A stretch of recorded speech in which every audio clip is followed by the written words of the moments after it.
Greetings, ladies and gentlemen. It would seem I have finally returned. Today I'll be narrating The Life of a Teenage Hellworlder, Chapter 1, Remastered, written by none other than myself and u/zombie redditor 9188. Let us begin. Okay class, we have a new student today. I assume that you've heard of the new species humanity?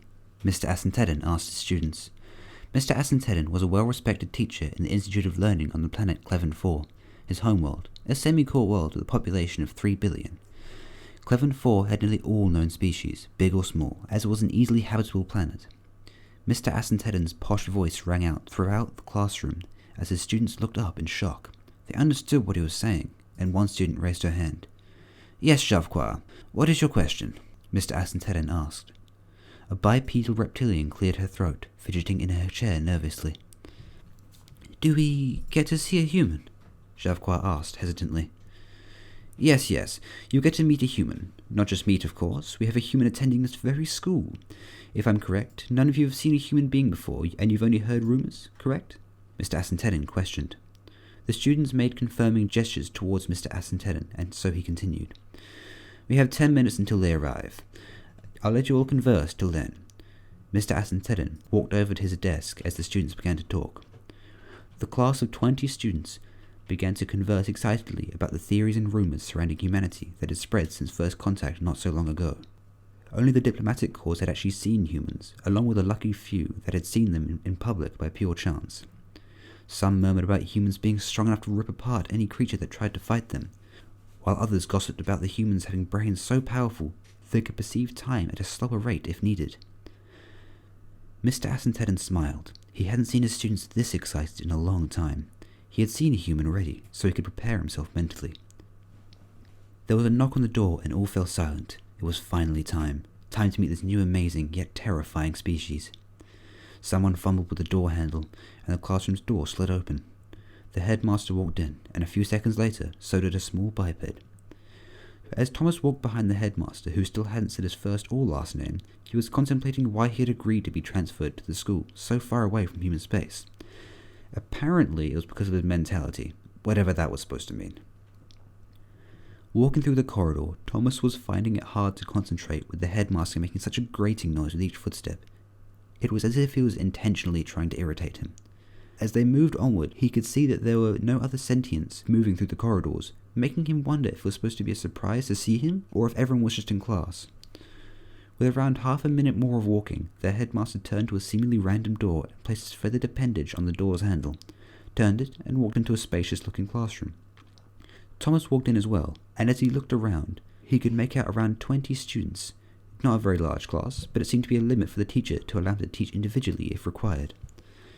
Making his way further inside, a sudden random thought came to him. Well, seems like I'm no longer tall. Originally, he had thought the Xenos he had interacted with before were just taller than usual, but as it turned out, they were all just massive. Looking more closely, he spotted his first predator among the herbivores, a female reptilian student. It was made quite clear that the short briefing he was given was not exaggerating in the slightest when it came to the difference in population between the two. All the more so with the mentality, as there was a ring of barren seeds around the green-scaled girl, with the others giving her quite a bit of space. Javquar stared at the human. He was short, really short, standing at only around 6 feet tall. She watched as the human walked silently to the front of the class, which was intimidating, as all other species could be heard by their footsteps. Were all humans naturally stealthy? Was it just this one? She turned to look at her classmates, who were all just as shocked as her. This small, harmless-looking being was supposed to be the hellworlder? It didn't even have long claws, or a tough-looking hide, and Javquar could hear her classmates whispering to each other. Is this a joke? Is this the right being? Javquar leaned forward as much as she could, staring at the human until she finally saw. Muscles. Lots of it, showing through the human skin. Enough muscle to prove the rumors correct, and then some. Okay, class, this is Thomas Winters. As you can clearly see, he is a human. Humans are a hellworld species from the Sol system. Feel free to ask him questions. Mr. Asantedin watched as all of his students raised their hands, claws, talons, or wings. Mr. Asantedin chose a bright blue magistrate to ask the first question. Not to be rude, but why are you so small and weak-looking? Aren't you a hellworlder? You don't even have claws. Mr. Assenteddon winced at the bluntness, but he let the human speak for himself. Thomas looked a bit taken aback, but he cleared his throat and answered anyway. Well, I guess to you we're short, as compared to other species, but that's because of our home planet's heavy gravity. The other questions about us are much harder to explain, since it's because of our evolution and not something we can control. Thomas explained. The class was shocked once again, not by his explanation, but by his voice. It was smooth, too smooth. His mouth seemed to be designed to speak complicated languages, and also very fluently at that.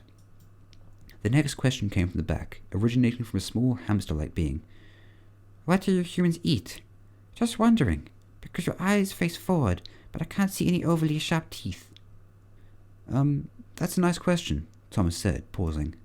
Yes, we are predators, omnivorous predators. That's why we have both flat and pointy teeth, to eat plant matter and meat.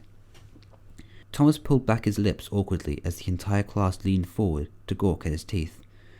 As you can see, I have small canines and other meat-eating teeth at the front of my mouth. They look flat, but are actually quite sharp. Apparently humans are the only omnivores on the galactic stage. The class was eerily silent, and Thomas realized they were scared of him.